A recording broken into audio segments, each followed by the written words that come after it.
복을 주실 것입니다.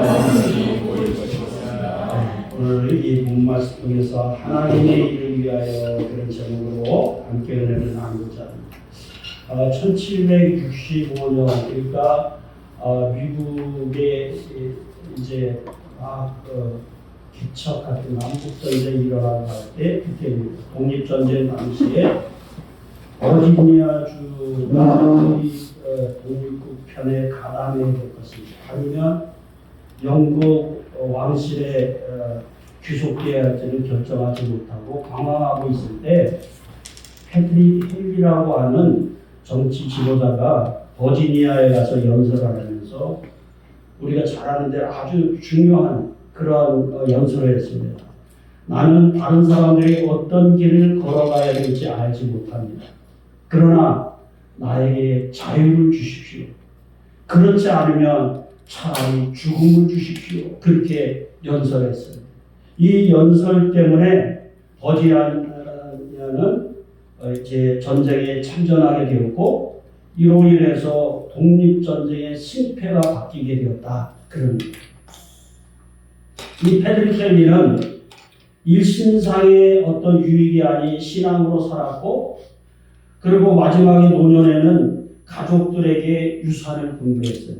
유산을 다 분배해 줬는데 어느 작은 모임에 가서 연설을 하게 되는데 거기서 이런 이야기를 했습니다. 나는 나의 모든 재산을 가족들에게 양도했습니다. 그와 더불어 이들에게 한 가지 꼭 더해 주었으면 좋겠다고 희망하는 것이 있는데 그것은 바로 기독교 신앙입니다.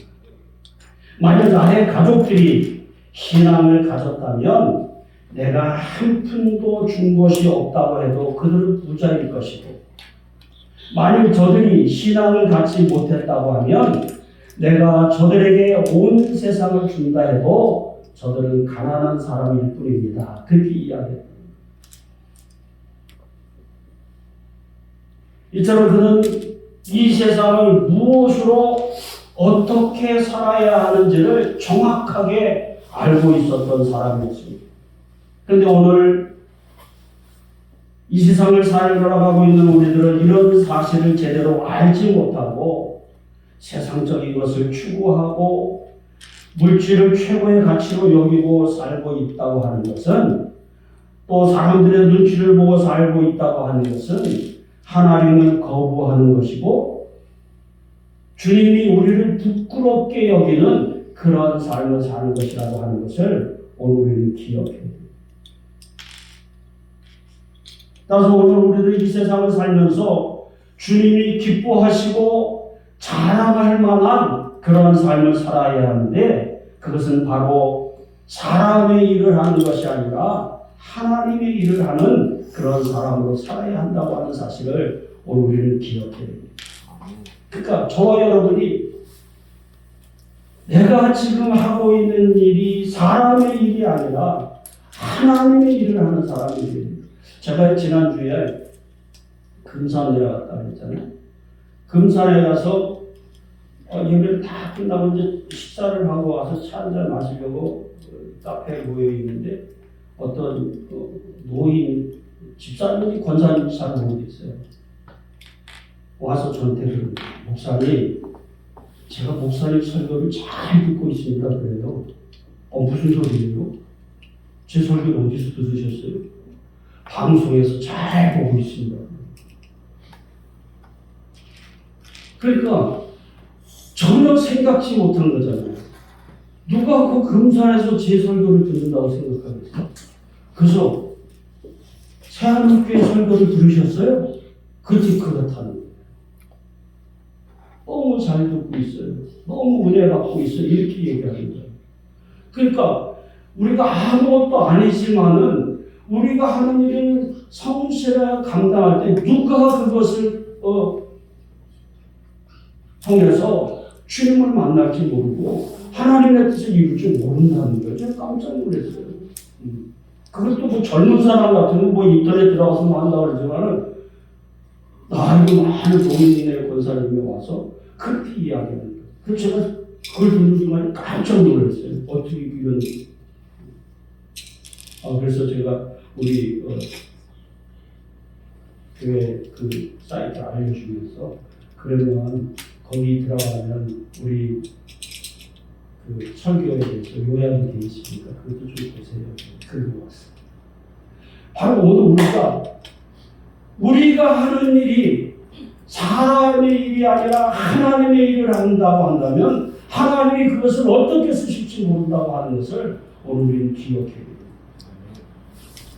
그러므로 오늘 이 본문의 말씀 통해서 하나님의 일을 위해서 어떠해야 되는가 하는 것을 살펴보면서 함께 은혜를 나누고 오늘 우리는 하나님의 일을 함으로 주님이 기뻐하시고 자랑스러워하는 그런 성도들의 삶이 되어줄 수 있기를 간절히 소원합니다. 하나님의 일을 위해서 어떻게 되냐? 신앙 고백이 분명해야 합니다. 자, 29절 다시 읽겠습니다. 시작. 또 물으시되 너희는 나를 누구라 하느냐? 베드로가 대답하여 이르되 주는 그리스도시니이다. 아멘. 아멘. 자, 예수님께서 공생애를 시작하시면서 말씀을 가르치시고 여러 가지 표적을 보이시면서 하나님의 아들로서 내가 너희들이 그동안 그렇게 대망하던 이 세상을 구원하러 온 메시아이심을 깨닫게 하셨어요. 따라서 예수님께서는 제자들에게 묻는 거예요. 내가 그동안 말씀도 가르치고 여러 표적을 보였는데 사람들이 나를 누구라고 하느냐? 그렇게 물었어요. 그런데 제자들이 이야기하는 소리를 들으니까 세상 사람들이 아직도 예수님이 누구신가를 깨닫지 못하고 있는 거예요. 그것은 왜 그러느냐? 그들이 기대하던 메시아는 로마의 압제에서 그들을 해방시켜줄 정치적인 메시아를 기대하고 있었기 때문입니다. 그래서 예수님은 제자들에게 다시 묻는 거예요. 그렇다고 하면 세상 사람들은 그렇게 얘기한다고 하면 그럼 너희는 나를 누구라고 하느냐? 너희들 지금 나하고 다니면서 말씀을 듣고 여러 가지 표적을 다 봤는데 그럼 너희들은 나를 누구라고 하느냐? 그렇게 물었을 때에 베드로가 대답합니다. 주는 그리스도이십니다. 근데 사실 여기는 그냥 그리스도이십니다 했지만 마태복음 16절에서는 주는 그리스도시요 하나님의 아들이십니다 이렇게 고백하잖아요. 근데 여러분 오늘 우리가 그냥 성경에 있으니까 그런가 보다 하지만 당시에 이런 고백을 한다는 것은 그렇게 쉬운 일이 아니에요. 또 예수님 제자들은 어땠어요? 예수님이 모세의 아들이시고 어떤 환경에서 자랐는지 알고 있었고 그랬는데 그가 예수님이 하나님의 아들이시고 하나님께서 보내신 메시아이시다 하는 것을 고백한다고 하는 것은 그렇게 쉽지 않은 일이에요. 그렇잖아요. 우리는 다 알고 있잖아요. 그 삶을 다 알고 있는데 하나님의 아들 메시아 이 참 고백하기가 쉽지 않은 일. 그러므로 예수님께서는 마태복음 16장 17절에서 이렇게 얘기합니다. 바요나 시몬아 내가 보기 있보다 이를 내게 알게 하려니 혈육이 아니요 하늘에 계신 내 아버지시니라. 그렇게 말씀합니다. 네가 그렇게 고백하는 것 네가 하는 것이 아니라 하나님이 알게 해주셨기 때문에. 그러니까 사실은 오늘 우리가 예수님을 하나님의 아들로 나의 구세주로 고백한다고 하는 것은 그렇게 쉽지 않은 거예요. 하나님이 알게 하시고 깨닫게 해주셔야 가능한 일이라고 하는 사실을 오늘 우리는 기억해야만 될 줄입니다. 그래서 여러분 건물을 지을 때 가장 중요한 게 뭐예요? 기초가 중요하잖아요. 기초가 중요한 것처럼 신앙의 기초는 예수님에 대한 신앙 고백이에요. 이 기초가 흔들리면 예수님을 영접할 수도 없고 하나님의 일을 할 수도 없기 때문입니다. 그래서 예수님에 대한 분명한 깨달음이 있어야 하나님의 일을 할 수 있다 하는 것을 오늘 우리가 기억해야만 합니다. 그런데 예수님께서 그 이야기를 들으시고 무슨 말씀하시냐면 내가 이제 조금 있으면 죽음을 당하고 사흘 만에 다시 살아날 것이다. 그렇게 이야기하니까 금방 베드로가 신앙 고백했잖아요.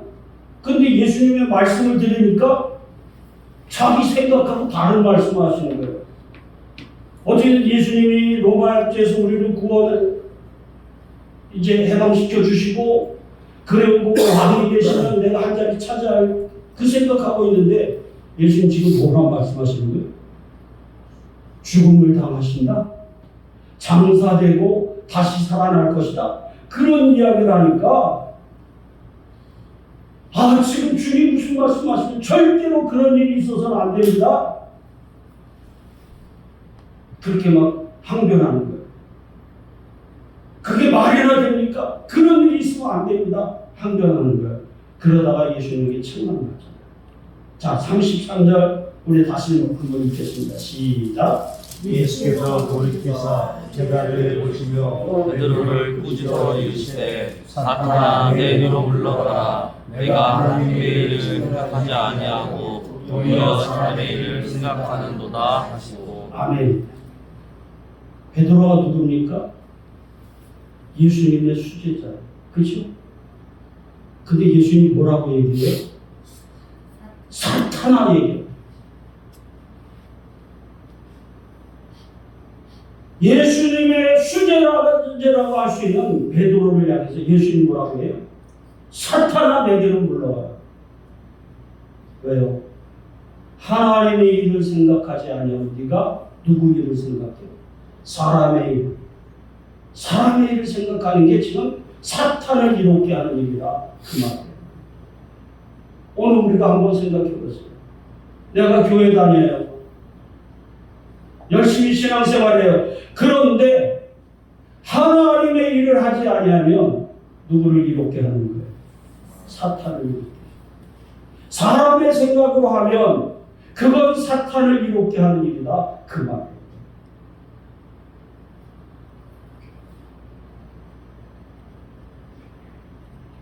사도 바울도 여러분 우리가 한번 생각해보세요. 예수님을 알지 못했을 때 그가 열심히 특심이 되어서 하나님의 일을 한다고 자부했잖아요. 그래서 예수 믿는 사람 잡아 죽이는데 앞장섰잖아요. 자기는 하나님의 일을 한다고 생각했어요. 율법의 열심을 가지고 열심히 그 일을 한 거예요. 그런데 그것은 하나님의 일이 아니라 하나님을 대적하는 일이었다고 하는 것을 오늘 우리가 기억해요. 그런데 그 이후에 사도 바울이 다메섹 도상에서 예수님을 만나고 예수님이 누구신지 비로소 깨닫고 나서는 고난을 두려워하지 아니하고 사람의 일을 생각하지 아니하고 목숨을 걸고 하나님의 일을 하는 위대한 사도가 되었다고 하는 사실을 오늘 우리는 기억해요. 그래서 여러분 하나님의 일은 내 생각대로 하면 안 된다.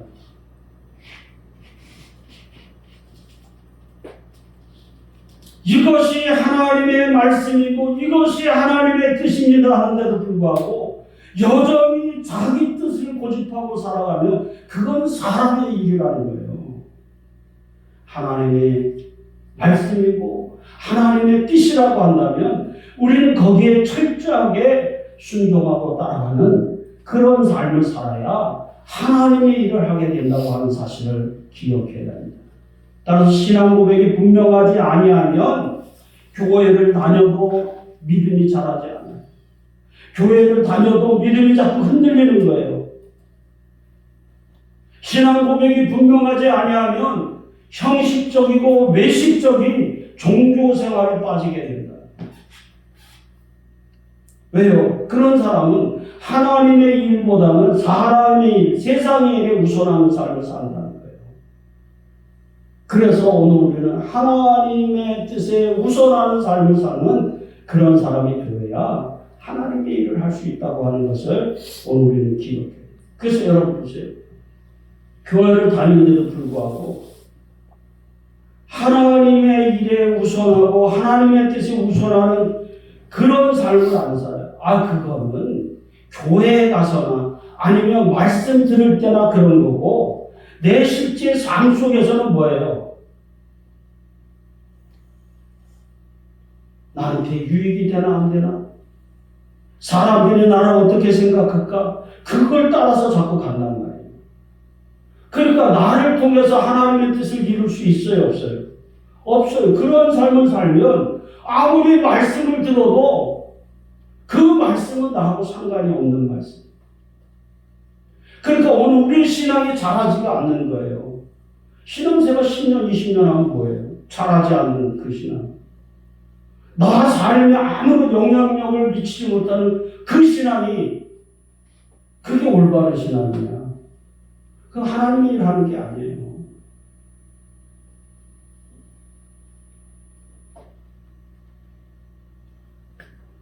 이단에 빠지는 사람들도 마찬가지잖아요. 왜 이단에 빠집니까? 예수님에 대한 올바른 신앙 고백이 없기 때문에 사단의 미혹에 넘어가는 거예요. 여러분 그거 잘 알아야 돼요.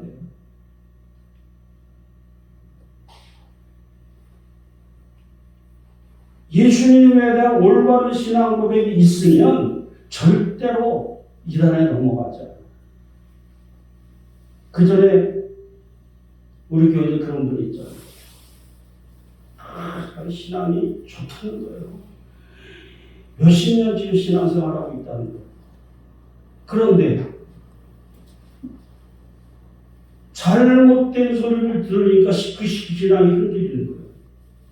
캐토릭으로 가버렸어요. 여러분 올바른 신앙을 가지고 캐토릭으로 갈 수 없어요. 절대로 캐토릭에 갈 수 없어요. 신앙 고백이 분명한 사람은 캐토릭으로 먹는 거예요.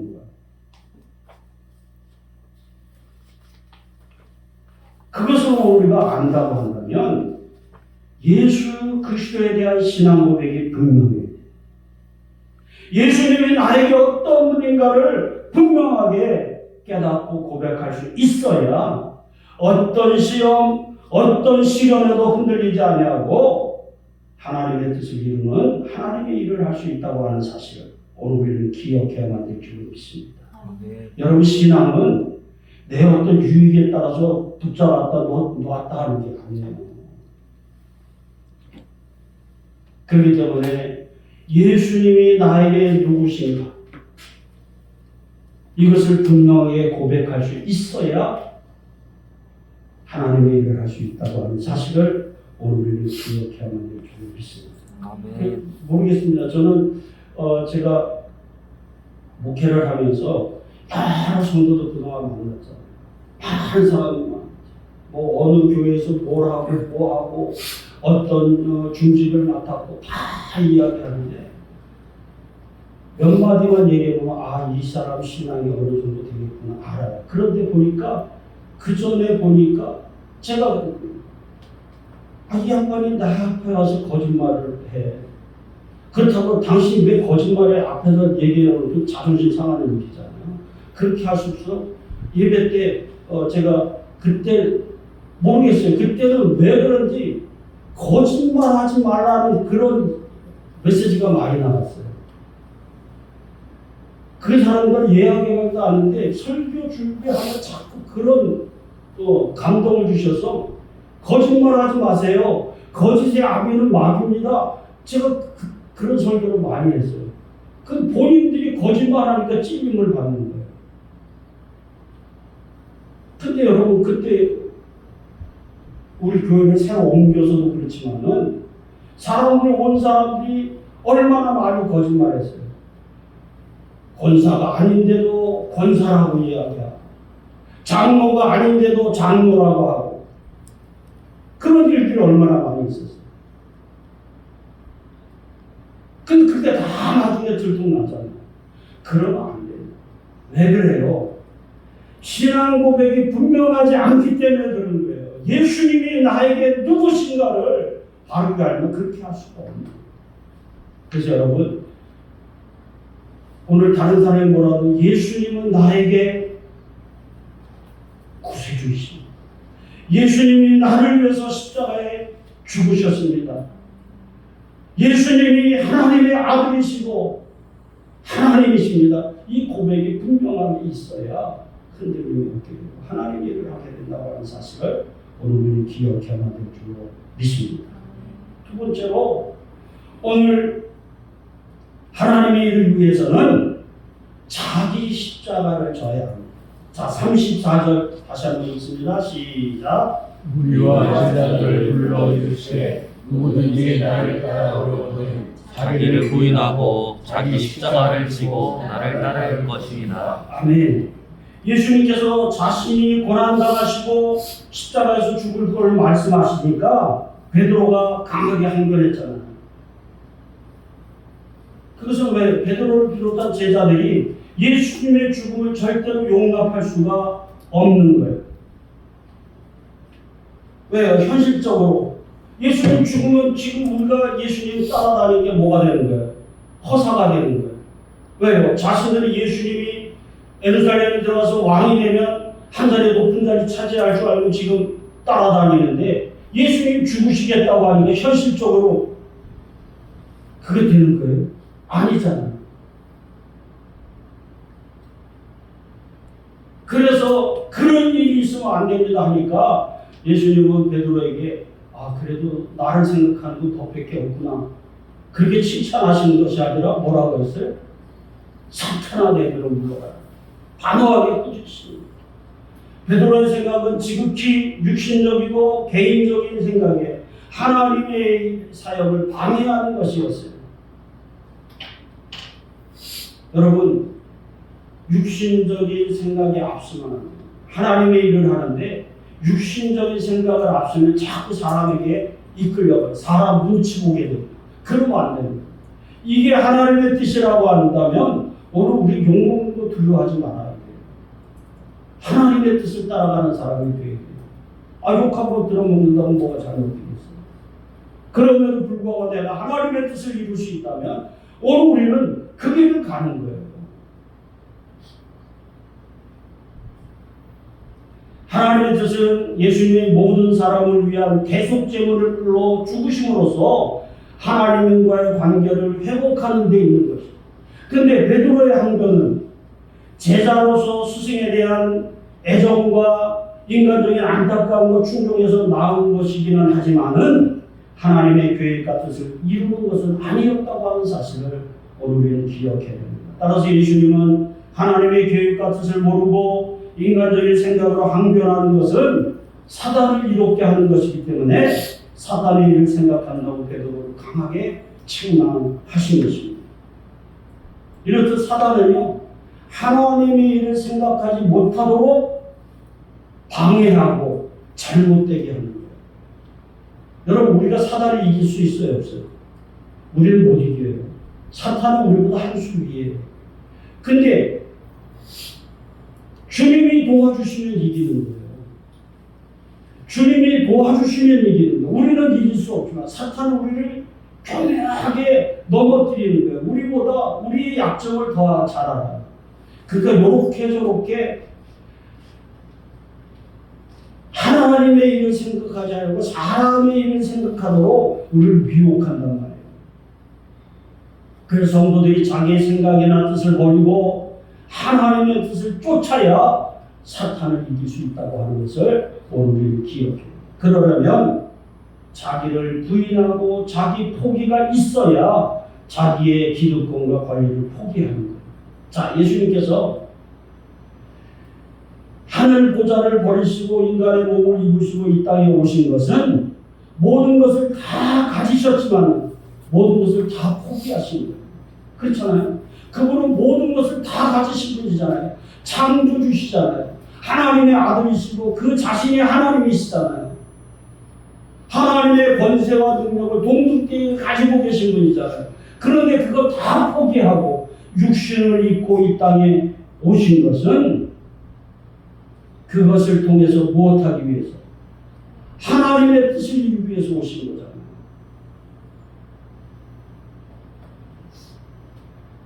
예수님은 자기를 지는 십자가에 못 박는 자들을 능히 물리칠 수 있는 그러한 권세를 가지셨지만 그 권세를 포기하시고 십자가에 기꺼이 죽으심으로 말미암아 하나님의 뜻을 다 이루셨다고 하는 것을 오늘 우리는 기억해야만 될 줄로 믿습니다.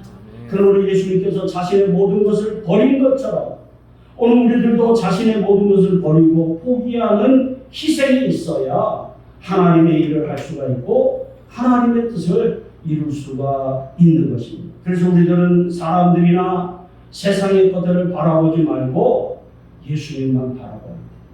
예수님만 바라봐야 돼요.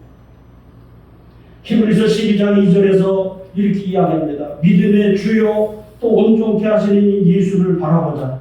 그는 그 앞에 있는 기쁨을 위하여 십자가를 참으사 부끄러움을 개의치 아니하시더니 하나님 보좌 우편에 앉으셨느니라. 그렇게 말씀합니다. 그 앞에 있는 것의 기쁨을 위해서 다시 해서 하나님의 뜻을 이루고 하나님의 영광까지 이루는 그 일을 위해서 앞에 그만 바라고 가셨다 하는 것을 오늘 우리가 기억해요. 사람은 누구나 자기가 바라보는 것을 담게 되어 있잖아요. 그렇잖아요. 그래서 담는다고 하는 것은 뭐예요? 그 사람을 따라간다, 본받는다 그런 거잖아요. 우리가 누구를 본받느냐 따라서 그 삶이 달라지는 거예요. 따라서 우리를 보면 누가 보여야 된다? 늘 얘기하죠. 예수님이 보여야 되는 것은 예수님께서 고난당하시고 십자가에서 죽으심으로 하나님의 뜻을 이룬 것처럼 오늘 우리들도 교회의 일과 사역을 위해서 자기를 부인하고 죽기까지 희생해야 하나님의 뜻을 위해서 하나님의 일을 할 수가 있다고 하는 거예요. 그래서 뭐예요? 오늘 우리가 주님 바라보면서 그 길을 쭉 가면 누가 보여요? 우리 삶 속에 예수가 보이게 되는 거예요.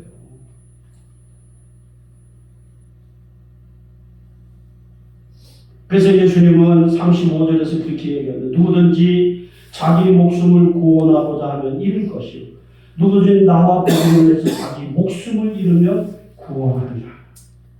그래서 예수를 위해서 십자가를 지는 것을 의미하는 거예요. 십자가는 말로만 지는 것이 아니라 힘들고 어렵지만은 영혼을 살리고 교회를 세우는 일이라고 하면 기꺼이 자신을 희생할 수 있어야 된다 그 말씀입니다.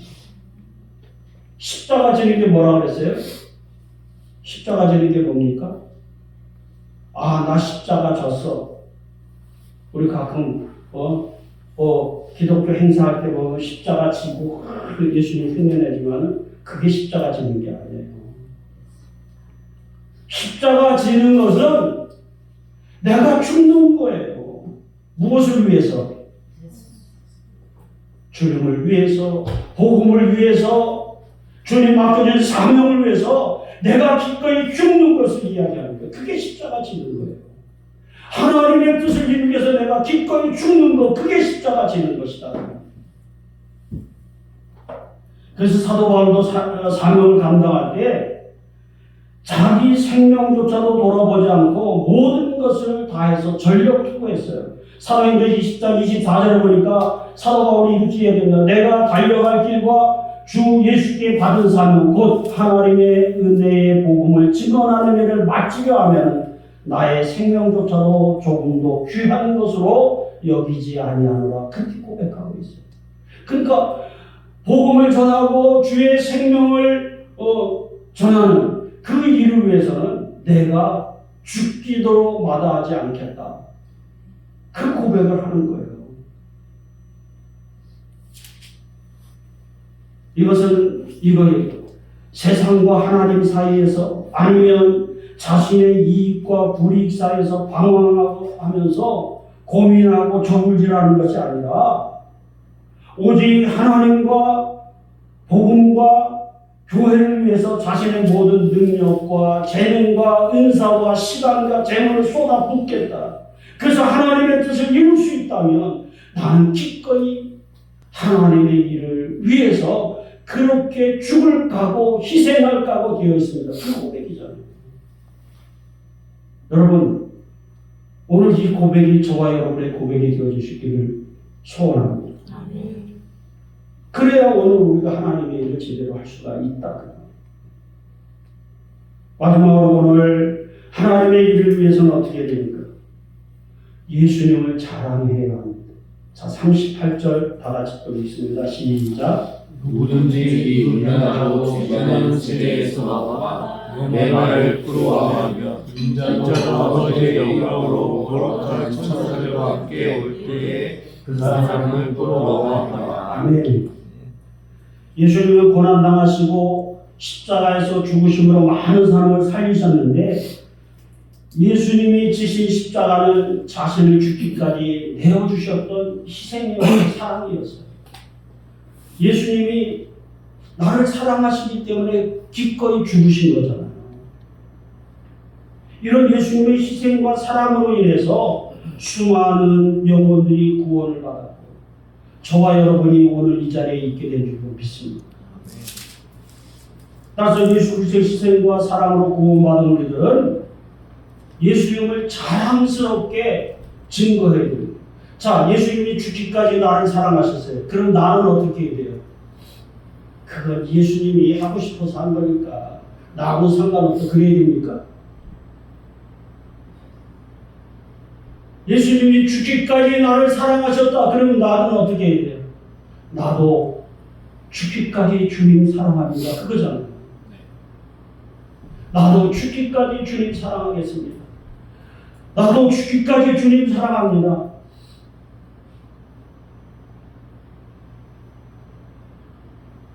그럼 죽기까지 주님 사랑하려면 어떻게 돼요? 주님 자랑해야 되잖아요. 여러분, 연애할 때 연애할 자기 사랑하는 사람 나타나면 어떻게 합니까? 꽁꽁 숨겨놓습니까? 꽁꽁 숨겨놔요? 제 집사 어땠어? 어쩌나야 알겠어. 그게 방금 거예요, 사실은. 사랑하는 사람이 생기면 뭐예요? 자랑하고 싶은 거예요. 이동희 집사 감동받았어.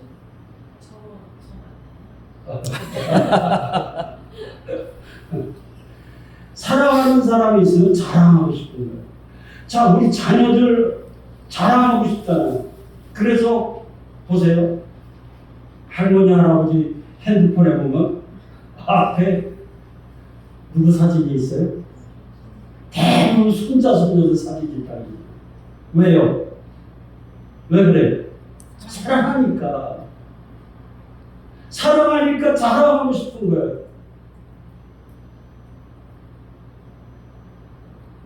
할머니, 할아버지들이 자기 부인, 자기 남편 사진 잘 안 찍어요.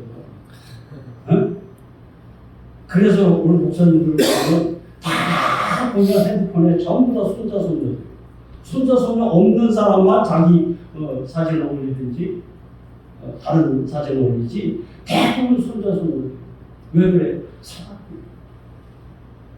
오늘 저와 여러분이 예수님의 그 놀라우신 그 희생의 사랑을 받은 사람이라고 한다면 나도 주님 사랑합니다. 그 고백으로 예수님을 자랑스럽게 증거해야 된다.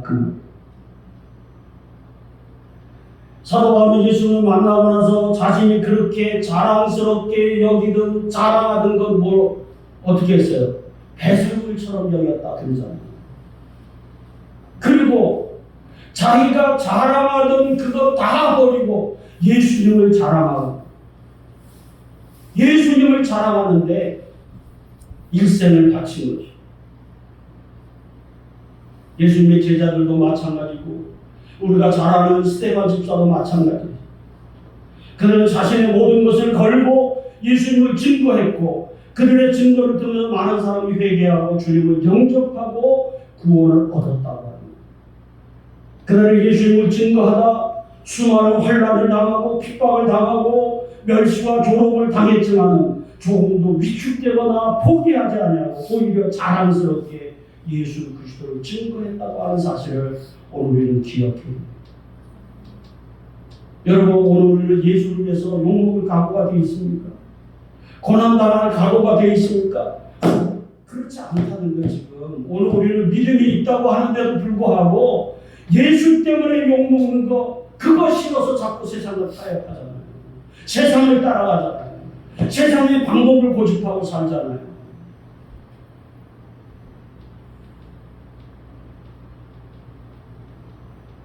근데 여러분 기억하세요. 베드로전서 4장 14절에 이런 말씀이 있어요. 너희가 그리스도의 이름으로 치욕을 당하면 복 있는 자로다. 영광의 영, 곧 하나님의 영이 너희 위에 계십니다. 여러분 오늘 예수를 위해서 욕을 먹거나 고난을 당하면 복 있는 자다. 성경은 그렇게 이야기하고 있어요. 여러분 예수의 이름을 증거하다가 예수를 자랑하다가 욕먹는 거 두려워하지 마세요. 저 사람이 나를 싫어하니까 예수를 옛자도 꺼내지 못한다고 하면 그건 올바른 게 아니에요. 주님은 나를 위해서 죽기까지 나를 사랑하셨는데 오늘 우리는 입으로는 나도 주님 죽기까지 사랑합니다 하는데 예수의 옛자도 꺼내지 못한다고 하면 되겠습니다. 그래서 오늘 우리도 예수를 증거하다가 여러 가지 어려움을 당하기도 하지만 그럼에도 불구하고 이것이 하나님의 뜻을 이루고 하나님의 일을 하는 복된 일임을 알고 더욱 자랑스럽게 여기면서 열심히 예수를 증거해야 될 줄로 믿습니다. 아멘. 하나님께서는 이런 사명을 위해서 우리를 부르셨고 지금도 우리를 부르시는 줄로 믿습니다. 아멘. 따라서 성도들은 예수를 자랑하면서 힘을 다해서 사명에 헌신해야 합니다. 헌신하지 않은 사람을 통해서는 아무리 그들이 많은 일을 한다고 해도 하나님이 원하시는 일을 할 수가 없어요. 여러분 헌신해야 하나님의 일을 할 수 있다는 거예요. 하나님 일하는 척은 할 수 있어요. 근데 헌신하지 아니하면 하나님의 일을 하는 게 아니라는 거예요. 자기 영광을 위해서, 자기 어떤 이름을 위해서 하는 거예요. 교회에서 많은 일을 하고 헌신하지 않고 하는 사람은 티가 나는 거예요. 나 좀 알아주세요 해서 하는 사람들이 많아요. 그건 헌신이 아니에요. 헌신한 사람들은 누가 나를 알아주건 안 알아주건 신경 안 써요. 왜요? 나는 누구 일을 하는 거예요? 주님의 일을 하는 거잖아요. 하나님의 일을 하는 거잖아요. 알아주든 안 알아주든 사람이 안 알아줘도 돼. 누가 알아주면 돼? 하나님이 알아주시면 되는 거잖아요. 그러니까 기꺼이 그 일을 가는 거예요. 이것이 복된 일인 줄 알기 때문에. 그래서 사도 바울은 로마서 14장 8절에서 그런 고백을 하는 거예요. 우리가 살아도 주를 위해서 살고 죽어도 주를 위해서 죽나니 그러므로 사나 죽으나 우리가 주의 것이보다. 그런 고백이 있었습니다. 저와 여러분이 이런 고백을 하면서 주님 가신 길 따라 주님을 자랑하는 그러한 삶을 살아갈 수 있기를 간절히 소원합니다. 사랑하는 성도 여러분, 이제 말씀 마치겠습니다. 예수님은 저와 여러분을 위해서 자신의 모든 것을 포기하고 자기를 버리셨고 자신의 생명까지 아낌없이 내어주심으로 우리는 구원받았고 하나님의 자녀가 되었습니다. 하나님께서 우리를 통해서 예수님과 같은 일을 하기를 원하시는 것. 그러려면 어떻게 신앙 고백이 분명 자기 것을 포기하고 예수님처럼 자기 십자가를 지는 희생이 있어야 됩니다. 자기 십자가를 지는 것은 무엇을 위해서? 교와 복음을 위해서, 하나님과 교회를 위해서 기꺼이 모든 것을 쏟아붓는 희생이 있어야 하는 것입니다. 이것이 힘들고 어려운 일이지만 이런 헌신이 있어야 예수님을 자랑스럽게 증거하고 하나님의 뜻을 이루는 하나님의 일을 할 수 있다고 하는 사실을 오늘 우리는 기억하고 오늘 나를 통해서 하나님의 뜻을 이루는 그러한 삶을 살아갈 수 있기를 간절히 소원합니다. 바라기는 저와 여러분이 우리를 구원해 주신 예수님을 자랑스럽게 여기고 또 그 사랑에 감사해서 예수님을 마음껏 자랑하는 그러한 삶을 살아서 오늘 우리가 주님 앞에 섰을 때 잘했다 칭찬받고 주님이 나를 자랑스러워하는 그런 자리에 서야지 오늘 본문 38절에 있는 말씀처럼 주님이 부끄러워해서 나는 너 도무지 알지 못하겠다 그런 소리 들으면 안 된다는 거죠. 여러분 날마다의 삶 속에서 예수를 자랑하고 하나님의 뜻을 이루셔서 우리 주님 앞에 당당히 서는 저와 여러분 되어질 수 있기를 간절히 소원합니다. 그렇게 될 수 있기를 바랍니다. 자, 오늘 이 말씀을 기억하면서 우리 한번 통성으로 기도합니다.